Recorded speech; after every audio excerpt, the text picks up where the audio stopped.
Breno Monsef, fala do Vascão, irmão. Vamos lá, e no Vasco algumas informações importantes sobre o time. O Jair vai estar à disposição. O Vasco conseguiu efeito suspensivo. O Jair, que foi expulso contra o Bahia, foi condenado a 4 jogos de suspensão no STJD, mas o Vasco conseguiu esse efeito suspensivo.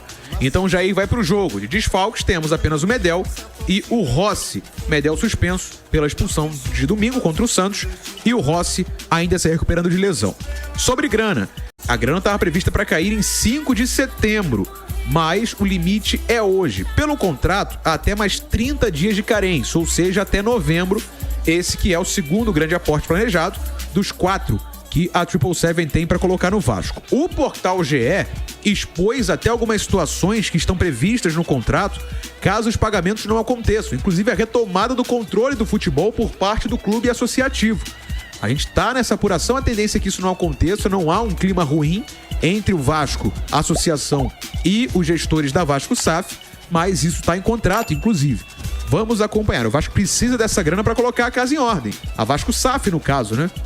Já que conta com essa grana prevista em contrato. A 777 está também na negociação pela conclusão da compra do Everton da Inglaterra. Isso também atrasou um pouco o pagamento. Mas o Vasco, é claro, não tem nada a ver com isso e espera esse pagamento, e a gente monitorando tudo para que o Vasco não volte a sofrer com dívidas como já sofreu em outros momentos na sua história, a história do Vasco, né? Meu parceiro Bruno Azevedo. Valeu, Breno Monsef. Quando, né, se anunciou uma SAF, a esperança é que esse tipo de noticiário não surja novamente, né, Gabriel? Assim, não foi legal. O Vasco, no fim das contas, não pagou a quem devia, e quando sofreu o transfer ban, foi quando a janela já estava fechada. Aí, assim, desculpa, adoro o Vasco. Todo mundo sabe aqui o quanto a gente se envolve com essa luta do Vasco para não cair. Mas, no fim das contas, é um prêmio a quem agiu de maneira irresponsável, de maneira incorreta. Mas, enfim, também é tanta preocupação com o que vai acontecer dentro de campo, às vezes, que eu, nesse momento, não vou ficar me debruçando em cima de dívida do Vasco. Que o Vasco seja penalizado da forma justa. Não cumpriu com o pagamento, tem que ser penalizado. Se fosse o Vasco cobrando outro clube, com certeza faria a mesma coisa, iria denunciar na FIFA, que esse tipo de situação acabe. Por mais que o Vasco fique dependente ainda de aporte da 777, não dá pra levar a vida dessa forma. Enfim, é cobrar profissionalismo de uma gestão que se anunciava profissional a partir da venda da SAF. Nesse ponto, a gestão não é nada profissional. Para setembro desse ano, seria o segundo pagamento grande da 777 como investidora do futebol do Vasco, né? O Vasco joga amanhã contra o São Paulo, em São Januário, às 6h30. Na faixa de 120 milhões de reais. Parte desse valor foi antecipado no meio do ano. A gente até falou também na época que vai ser em setembro, mas a janela é em julho. Tu vai deixar para receber só em setembro, não vai poder fazer investimentos, apesar de que o Vasco investiu 11 milhões de reais, 10% do que investiu no início do ano com jogadores que agora estão decidindo. Mas falando de grana, né? A grana não caiu em setembro. O prazo final era ontem. É final, mas não é final. Por quê? Até o portal GE também deu várias notícias nesse sentido, a gente tem que acreditar também, os caras também estão bem nesse caso aí na apuração. Se eles sinalizarem que vão pagar mesmo com a carência até novembro, a 777 continua normalmente. O Vasco monitora a situação. Até agora de manhã teve uma reunião com o Jorge Salgado, o Osório também estava na reunião, alguns conselheiros, para saber qual é a postura que o Vasco vai tomar, o Vasco Associação. Porque, pelo contrato, como oficialmente agora está um débito em aberto, o Vasco poderia reassumir o controle de 51% das ações, ou seja, teria aí 81% das ações do Vasco, já que hoje o clube é dono de 30%, por um valor simbólico de R$1.000. É claro que isso geraria um rompimento, geraria uma rusga. E até essa questão do pagamento, a relação entre a 777 e o Vasco tem sido das melhores. É claro que isso afeta porque o Vasco está devendo, a gente falou. O Lille da França com o Léo Jardim, o Atlético Mineiro com o Jair, né? O Tucumã da Argentina com o Manuel Capasso. Então, são dívidas que evitam que o Vasco, proíbem o Vasco de contratar. Então, o Vasco está monitorando a situação para saber qual posição vai tomar. Até ainda agora a gente não tem informação, né? Aquele zap que não chegou ainda o ok de que a grana caiu. Então a gente tá também monitorando, mais tarde no Papo 2, se isso estiver resolvido, a gente vai trazer. No meio disso tudo, o Vasco tem jogo amanhã. Finaliza hoje a preparação, amanhã tem jogo contra o São Paulo, é jogo importante. E é aquele ponto, né, Gabriel Farias? A gente não pode... A gente torce para que a comissão técnica, né, a direção de futebol blinde o time, que isso não vire um problema dentro de campo. Né? Até onde eu sei de informação, o Vasco, por exemplo, não atrasou salário. Então isso tá em dia. né? Os salários estão em dia, até onde eu sei não tem atraso, então os jogadores estão recebendo, a estrutura tá a mesma.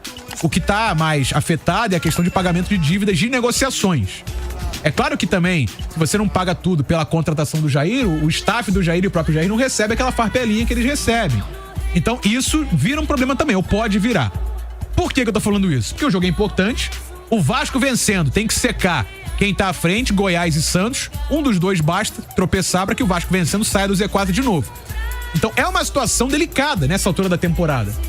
E que o Ramon Dias também, talvez, vai ter que trabalhar com isso para que o Vasco volte a sair do Z4, Gabriel Farias. Então vamos lá. Com relação à parte financeira, né, essa questão extracampo, né, não deixar de interferir, assim, eu sou bem prático nesse sentido. Eu acho que não tem muito como interferir, não. É porque o salário tá em dia. Assim, se acontecesse, por exemplo, transferban em meio à janela de transferências, aí é complicado. O Vasco atacou bem a janela. Nesse momento, é claro, se ficar no noticiário, uma coisa esquentando muito em relação à política, pode até ser que dê uma afetada, né? Mas assim, me parece, pra ninguém nesse momento, é vantajoso uma situação em que o Vasco reassuma a SAF, a SAF saia. Pelo que eu tô acompanhando, nem o Salgado, que vai sair, ele não vai ser candidato à reeleição, e nenhum dos candidatos tá falando sobre isso, ninguém vai querer. Tá todo mundo entendendo que é o tal fluxo de caixa. É claro que é chato, né, Breno? Se o contrato prevê, o contrato tinha previsão de 5 de setembro. E pagamento integral, 30 dias de carência. Aí passa o período de carência e, os caras ainda não pagaram, aí realmente fica estranho. Mas assim, eu acho que a situação será contornada. Meu medo é como fica pra frente. Será que essa Venceu vai ter essa capacidade de ficar aportando dinheiro ou de gerir o Vasco da melhor forma? Pro ano que vem, o investimento previsto já cai bem, né? É superior. Não aumenta. Ano que vem aumenta pra quase 270 milhões. Ou seja, beira 300 em 2 parcelas. Será que esse dinheiro vai ser depositado? Será que isso vai virar sempre uma dor de cabeça? Quando você fecha com um grupo do tamanho da 777, você imagina que vai ser tranquilo nesse sentido. E não está sendo. Agora, se vai voltar a SAF pra mão do Vasco, isso aí eu não imagino que vai acontecer, sinceramente. E sobre o jogo de amanhã, rapidinho então, Gabriel Farias, Vasco e São Paulo. Jogo complicado, né? Não tem como negar que o São Paulo é um time hoje com maior qualidade do que o Vasco. Mas a gente precisa considerar o contexto. São Paulo que não tá indo bem no Brasileiro, fora de casa não consegue somar pontos. E um Vasco que até certo ponto tá embalado. Vem de uma derrota dura, sim, mas o recorte mais recente do campeonato é um recorte favorável à equipe do Ramon Dias. Eu tô muito confiante que o Vasco vai utilizar bem do seu mando de campo, da força da torcida. Não tem como desconsiderar também que a essa altura um time como o São Paulo, que já tem vaga em Libertadores e que não passa nem perto de sonhar com o título, fica muito mais relaxado em campo. Isso pode ser bom e pode ser ruim.